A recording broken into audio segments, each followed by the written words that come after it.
Hello everyone, and welcome to the Social Impact Conference 2020. The conference is producing a series of lives on the theme of gender inequality, such as today's theme on public sexual harassment.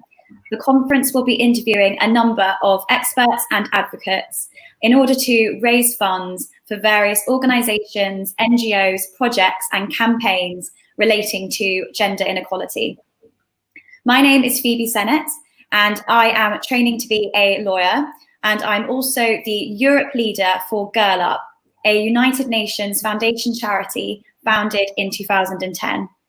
At its heart, Girl Up is a leadership development programme for adolescent girls, and it has as one of its key issues the elimination of gender violence. This is something which is prevalent in all societies and communities, but that which is often shrouded in a culture of silence. Proceeds from today's fundraising will be going to the amazing charity Women's Aid, a UK national charity founded working to end domestic abuse against women and children. There is a link on your page just now where, if possible, please donate what you can so that they can continue to provide the specialist resources and support they do for survivors and victims of domestic abuse. Just recently, they announced that with fundraising, they were able to extend their live chat times to weekends. This is just one of the examples of the way in which your donation could make a really big difference to current survivors and victims of domestic abuse, especially in the period that we're in during the coronavirus. I just firstly wanted to say a really big thank you to the creator of today's event, Daniel Weinstock, who is the chief coordinator of the Youth Action Hub in Rio de Janeiro. And I also wanted to say a big thank you to Hayley, who is our BSL interpreter from Sign Language Health. I am in really, really good company today. I am going to be interviewing two amazing panelists, Eliza Hatch and Maya Tutton. Maya co-founded the incredible campaign Our Streets Now. This seeks to end public sexual harassment in the UK, and she started this campaign with her sister, Gemma. Eliza started the incredible campaign Cheer Up Love, which is an internationally recognised campaign which retells people's stories of public sexual harassment. Now, I'm going to leave them to tell you a little bit more about their campaigns in a bit. I just wanted to say that I will be able to get around to some questions later. So if you could leave a comment, and we might be able to get around to a few nearer the end of this live. So firstly, I want to turn to Maya and ask her to tell us a little bit more about her campaign, Our Streets Now, and about why she started it. Hi, I'm Maya, and I co-founded Our Streets Now, like Phoebe said, with my younger sister Gemma, who is just 15 years old. And we founded this movement based off our own experiences of public sexual harassment.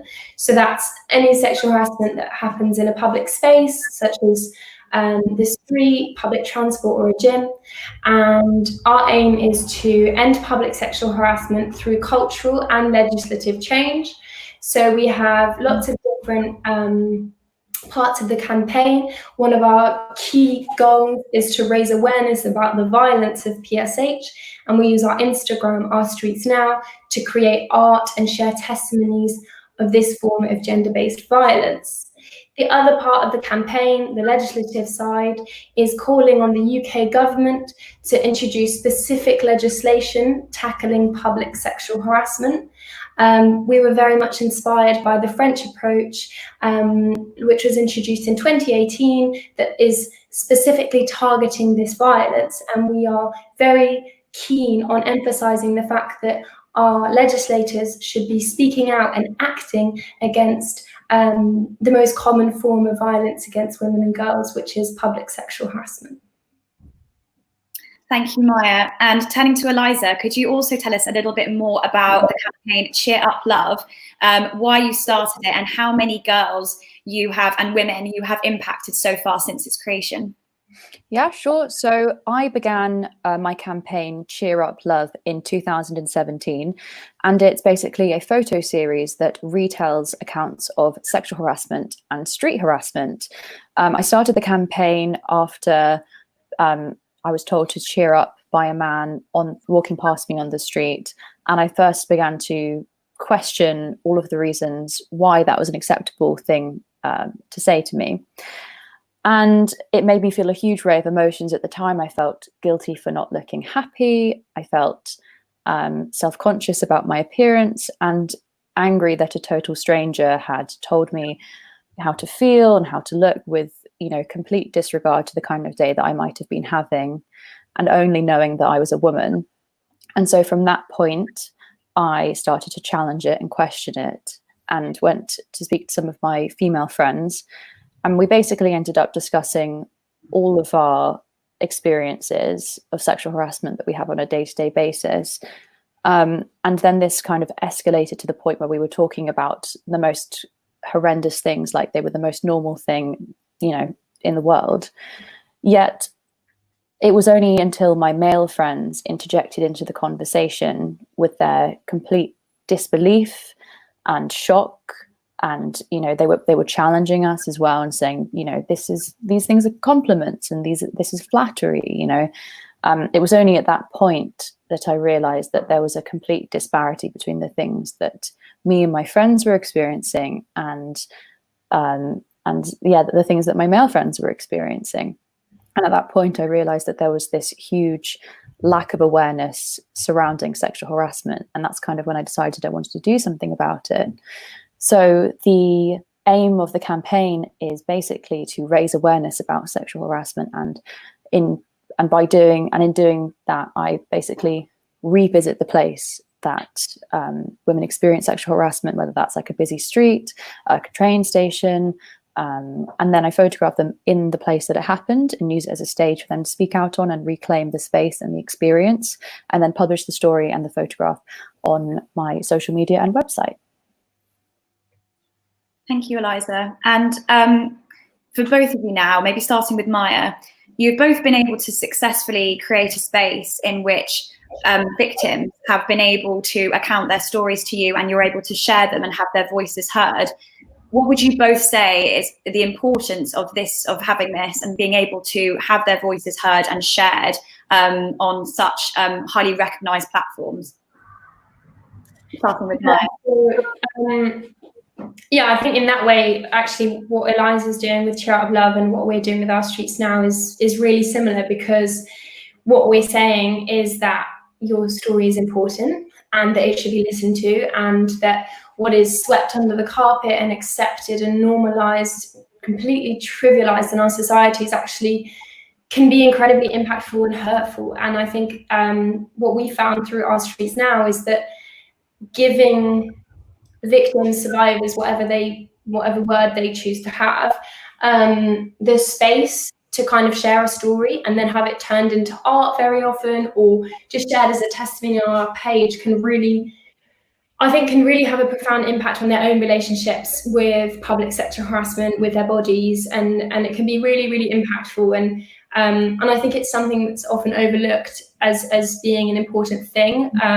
But I think what our project and what Cheer Up Love's project have done actually is just emphasize that as your story is important, and you're being listened to, and there's a community of people who understand the impact that this has had on your life, and we understand that this is, you know, can be a huge part of your life and a huge part of how you make decisions in your life and how you restrict the way that you navigate that. So yeah, I mean, for us, it's kind of at the core of what we do, is creating that space in order for victims' stories to be heard and listened to and appreciated.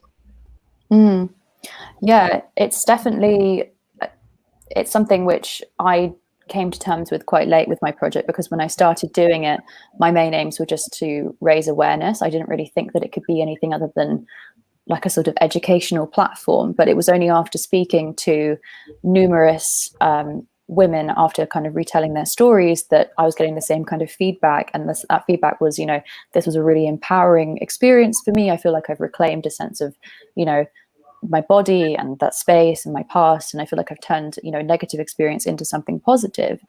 And then I kind of realized that, you know, this whole process is just as important, you know, if in fact more important for the woman who's telling her story. It's not just something that should be viewed and be learnt from, because that's kind of what I was thinking in the beginning. I didn't think that it could have that much impact on the people who were actually telling those stories, which was super naive of me. But like immediately when people, started saying that, that was like a really cathartic experience, I was like, it was like a light bulb moment. I was like, of course, like that's kind of what the initiative of the project should be in the first place. It should be about, giving women a platform to reclaim their stories.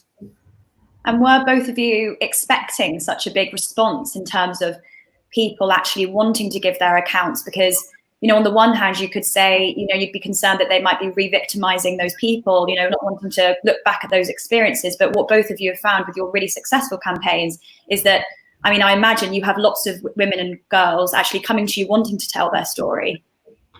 Yeah. I was really surprised at the amount of people that were really willing to come forward and share a story.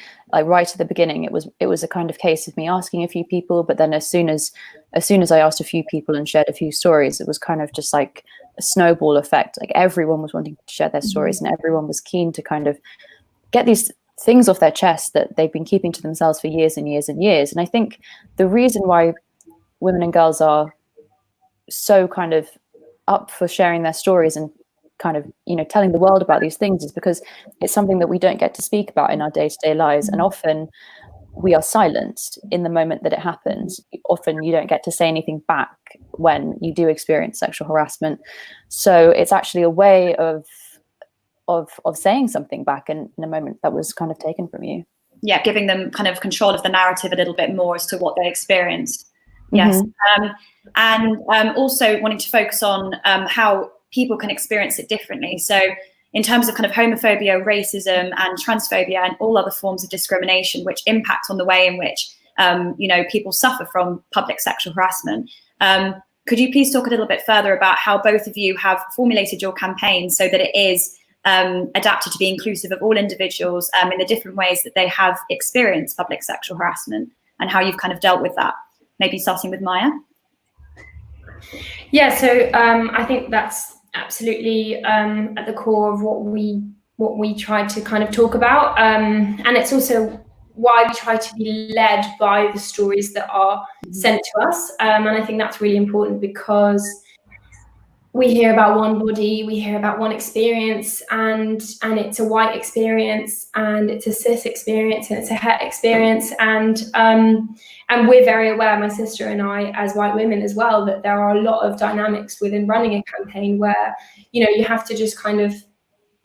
I think the biggest thing with being with putting intersectionality at the core of our campaign is allowing as many voices to come forward as possible. And that's why, our platform is basically built around sharing as many experiences as we can, hundreds upon hundreds of experiences, because it will change, depending on your race, on your ethnicity, on whether you have a disability, and that's why it's been for us a massive learning curve with this campaign, is how do we center those experiences, and just being humble and open to the fact that we're not able to understand those. So what we need to do is create a platform for people to come forward, because people want to speak about this. It's just that the media is very much tied to one vision of public sexual harassment, and that vision still isn't right, because it still minimizes its impact and says that it's this trivial experience in our lives, but it is also a white cis het female that gets harassed in that narrative. So everything that we do with our artists, our illustrators, our sharing of the campaign is really focusing and trying to kind of almost blow apart one experience into hundreds. You zoom in and then you see all these different ones, and it's something that we're so passionate about, and always open to being held more accountable on it, because I just think there's no point in having a campaign that only shows one experience. Yeah.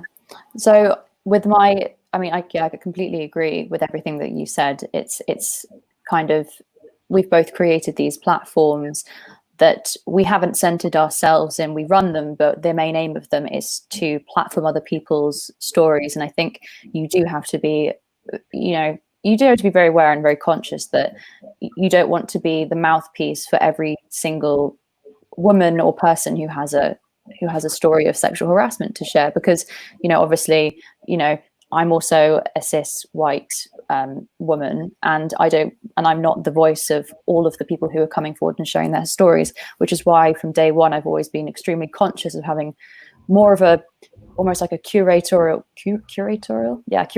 kind of position, and taking like a back step and sort of not centering my experience in all of it, because, you know, sexual harassment and public sexual harassment is a universal experience. You know, it's experienced by absolutely everybody, no matter what their gender, what their race is, where they live. It you know, it happens globally to everyone, and that's something that I've come to see more and more of in my work. And it's been a huge learning experience for me, because when I first started the campaign, it did come from a place of personal experience. It did come from being inspired and outraged by the things that had happened in my own life. Yet over the past 3 years, I have encompassed stories from all around the world and have learned that this experience, this issue is so much bigger than me. And so that is kind of, you know, pretty key in my campaign now. And kind of on that theme of how you're evolving your campaigns to be more inclusive, how have you found your campaigns have evolved recently because of the coronavirus and the pandemic? And a more personal question from me is also, how have you seen your accounts from women differ as well in this period as well? Starting with Maya again.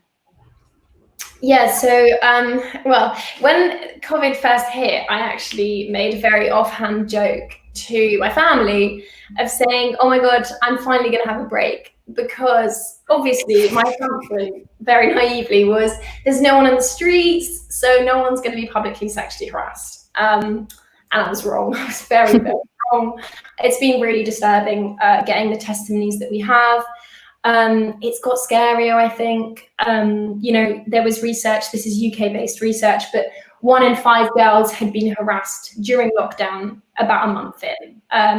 You know, and the kind of experiences that people are reporting have changed as well. So, you know, the lack of witnesses, I think, can be incredibly scary. And then there's on top of that the threat of the virus on top of the threat of sexual harassment. So when someone grabs you, they're not only, you know, sexually assaulting you, they're actually also putting you at risk of a deadly illness.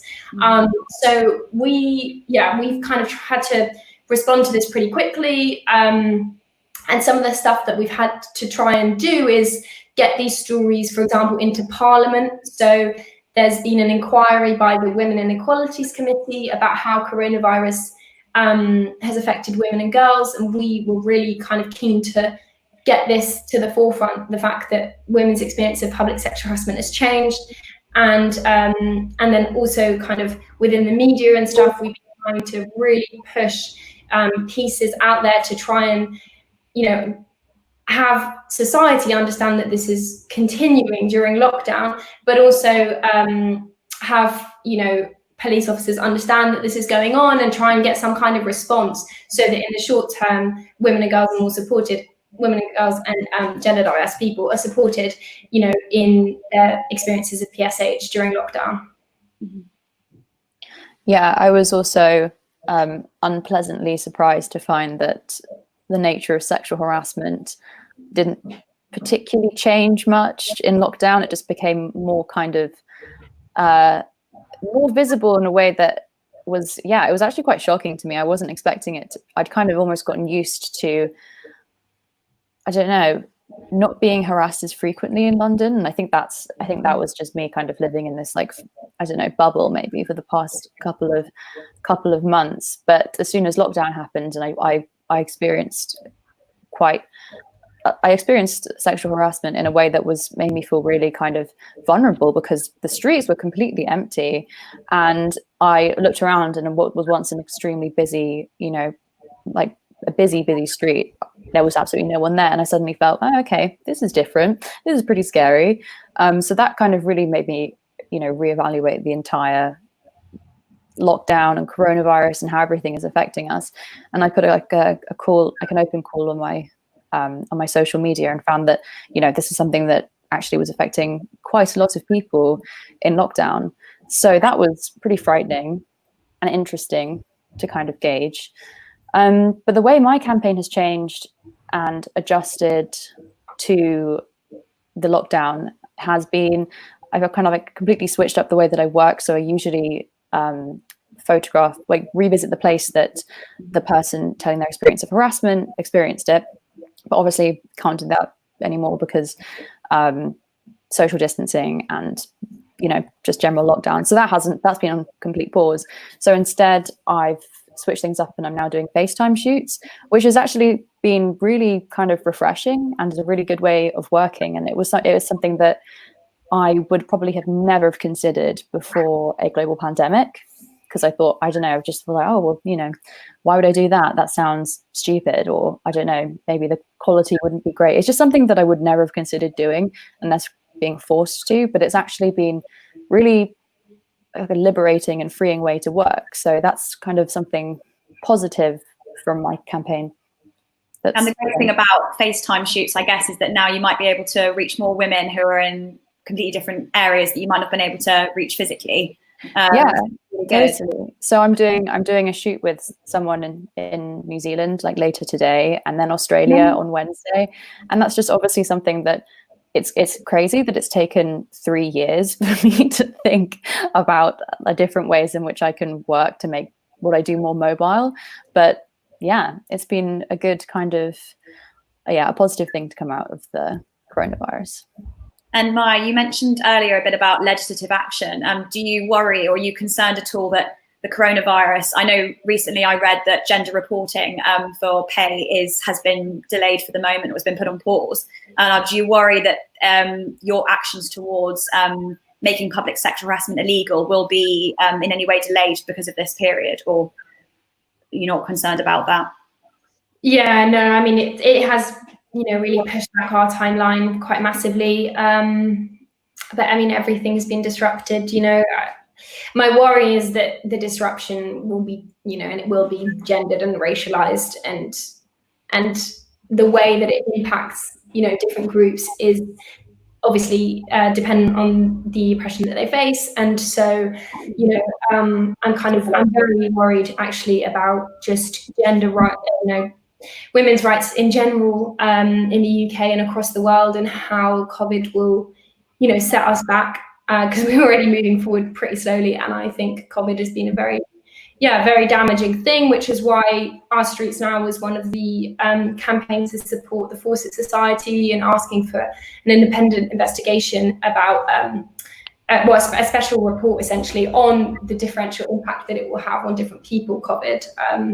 Because I think it's essential that we don't let this just turn back the clock. I mean, I know personally in my own life that, women just can't in so many ways are falling behind because they're doing the childcare and the housework, and on top of that, their work. And so they will cut, they'll cut back their hours. And it's very sad that in times of crisis, inequality just deepens. And that's kind of what I'm more concerned about, like the general sweep. But yeah, and in terms of our legal timeline, it's definitely been pushed back. But at the same time, it's really allowed us to kind of think carefully about what we want to do in the long term. Like we've kind of consolidated what we've done in the last year and where do we want to go. And one big decision that we've made is that we want to re-emphasize the cultural side of the campaign and education and stuff. So we put a lot more emphasis into that during this time, actually. So like Eliza said, I mean, it's silver linings kind of in having time to, retrench and reflect on the campaign and how we've come so far in a year.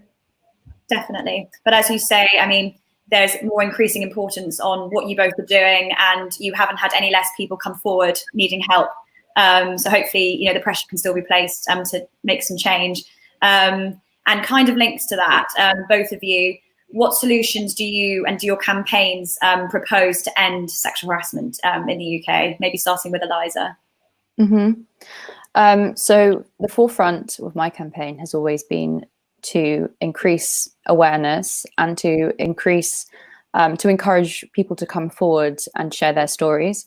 And now more than ever, I am sort of dedicated to trying to retell and encourage a more kind of diverse group of people to come forward with their stories, and not, as Maya said before, the kind of the usual stereotype that we refer to as like the white cis het woman.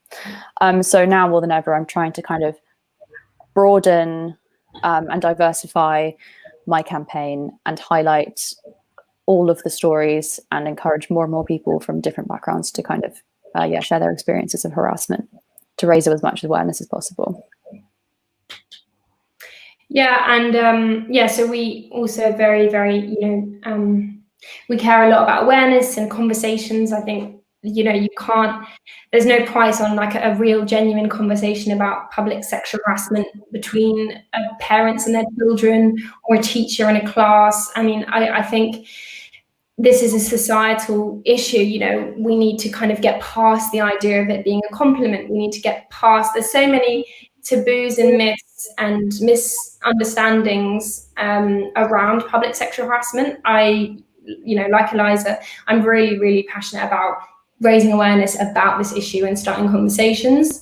And then in terms of practical kind of like groundwork stuff that we're doing, we're developing some really exciting educational resources, which we want to roll out in secondary schools as well as universities to try and, get this into education.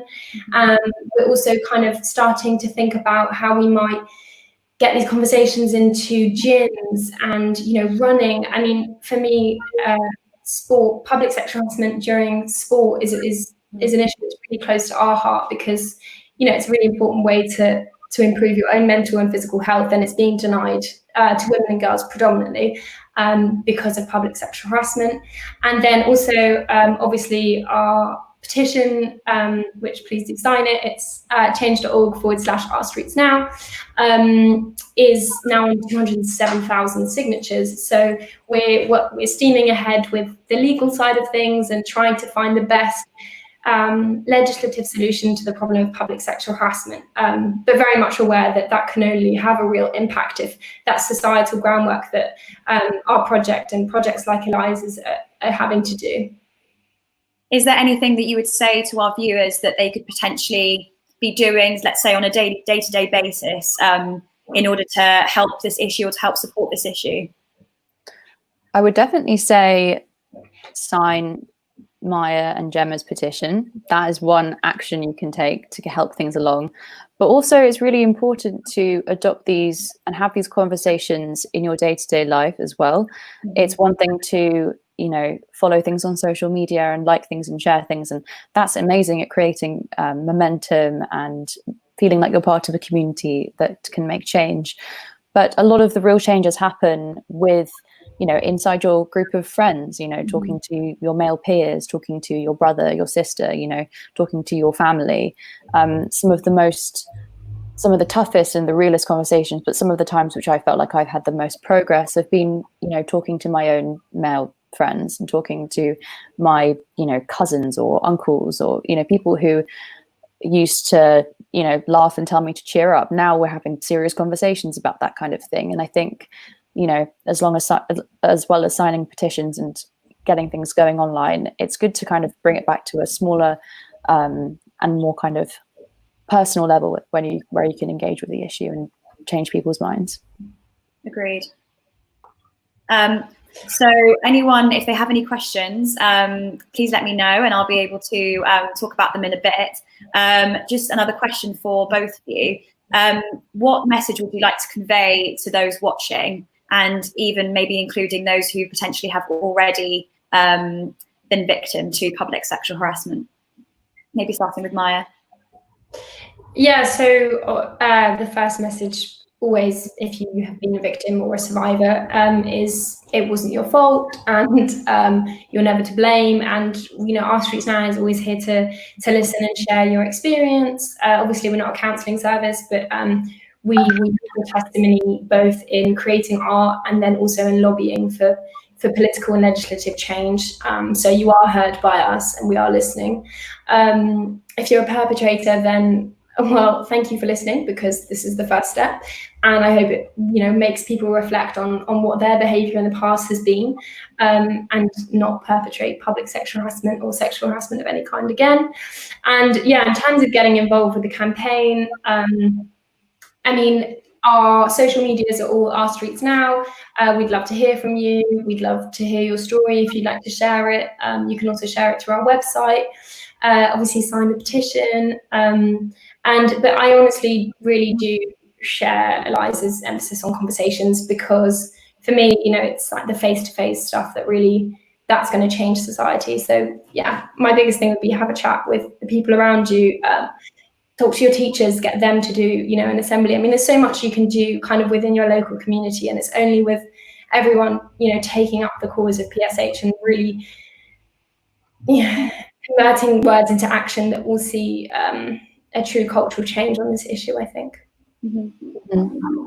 Yeah, just echoing what Maya said. It's all about kind of taking the first steps. If you are a victim of sexual harassment, I don't really like using that word, but because everyone experiences sexual harassment, and I don't think we're all victims, but if you do experience sexual harassment and you haven't spoken about it, the first step, and the most kind of just the smallest step you can take is just to tell anyone about it. You can DM either of us, you can write an anonymous submission, you can speak to your friend.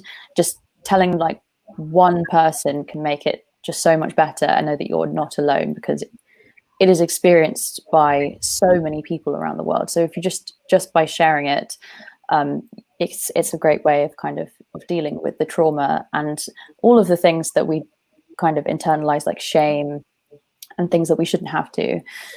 So yeah, talking about it is one of the best things that you can do. And actually tangible actions are getting involved with campaigns like ours, getting involved with your peers, starting, getting active online, getting active offline when everything opens up again. No, that's brilliant. I think, firstly, I would say to everyone, please do follow Cheer Up Love and Our Streets Now on Instagram if you don't already. And a question I do have myself actually is, I do know a lot of people, want to start campaigns and want to make a difference. What advice would you give to people who want to do that, potentially, advice on social media and ways to kind of get their activism and put it into action? So I would say find something that you are truly passionate about, sort of, narrow it down to one kind of specific thing, because there's so much to talk about, and so many things that you're passionate about, you can get kind of overwhelmed, I can say. So like, I'm, an intersectional feminist, but feminism is huge because it's everything. So I would say try to kind of narrow it down to one specific part of the cause that you feel most passionate about, and then start there, and start small, and write yourself a sort of game plan, and start connecting with people who are doing similar things on social media, and just start building yourself a kind of small community online if you can, and give yourself a kind of 3-month target, I think. But yeah, that's how I started. Very good advice. What about you, Maya? Yeah, to be honest with you, so I never even had Instagram before the campaign. So I was like not into social media at all, and a bit skeptical about it all. But it is actually such a powerful tool for campaigning. Like our campaign wouldn't exist, and the work that we've been able to do and the conversations that have been sparked from that wouldn't have happened without social media. So definitely using social media as a tool is really important. But I think seeing it as a tool rather than the whole thing is really important as well. So like I know Eliza does really cool talks and stuff. Like doing stuff in real life is so important.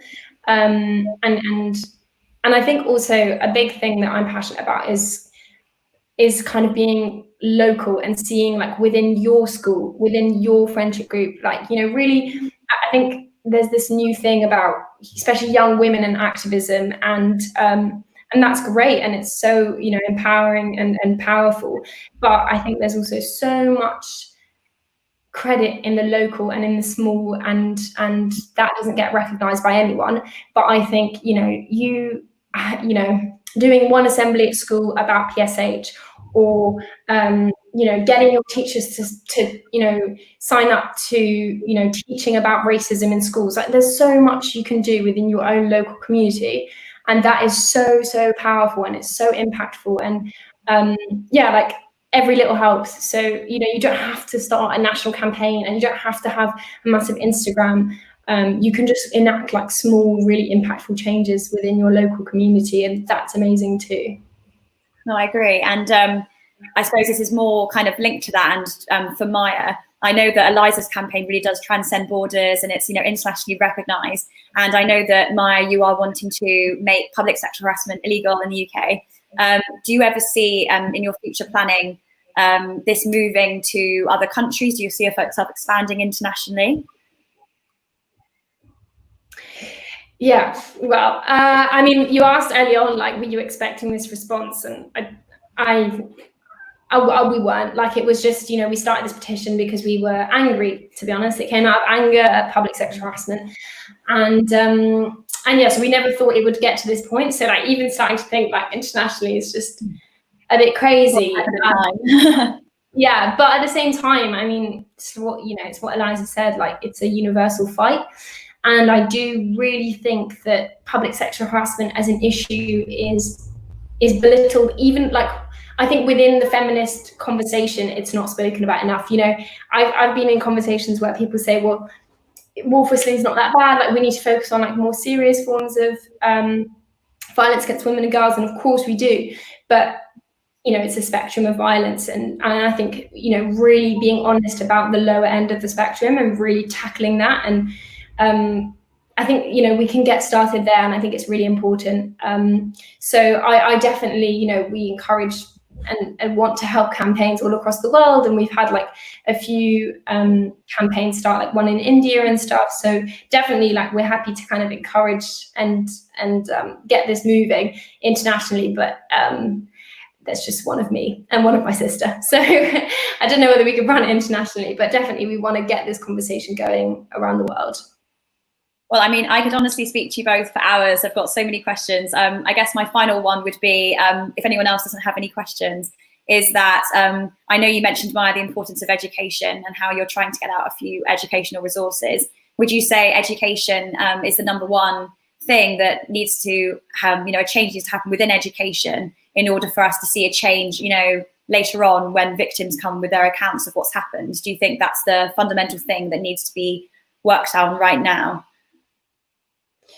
Yeah, I mean, for me, you know, I think legislation is really important, because I think for me it's about what do we value, what do we put importance on, you know, what do we legislate on and what do we not, and that's really important. But at the end of the day, no one's born a harasser, like, you know, and then that is why for me it's about getting to kids and getting to potential future harassers, so usually boys, and explaining its impact, explaining how much damage can be caused by public sexual harassment, and, you know, hopefully if there is a legal change, explaining that this is an offence and it will be punished, and then going to, you know, victims, so predominantly women, but also gender fluid, gender diverse people, and basically, you know, saying it's not your fault and preparing them for what might come. And that can be, you know, quite dark sometimes, you know, warning them of the sexual harassment which they might face, but that's better than them not being prepared, because what we've seen over and over again is the guilt and the shame that, you know, you mentioned earlier, Phoebe. That's what women and girls and other genders are feeling, and that is not okay. So we're really, really passionate about, you know, 42% of girls tell no one of their experience.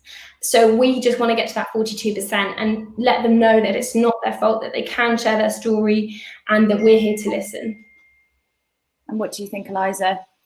Yeah, I mean, it starts with education, and it starts from a really young age. I know that when I was at school, I did my whole like sex education was completely separate from the boys that were in my class, and that was And we had no education at all at the time of, of sexual harassment. I didn't even know what that was until after I left. So I think after I left, education.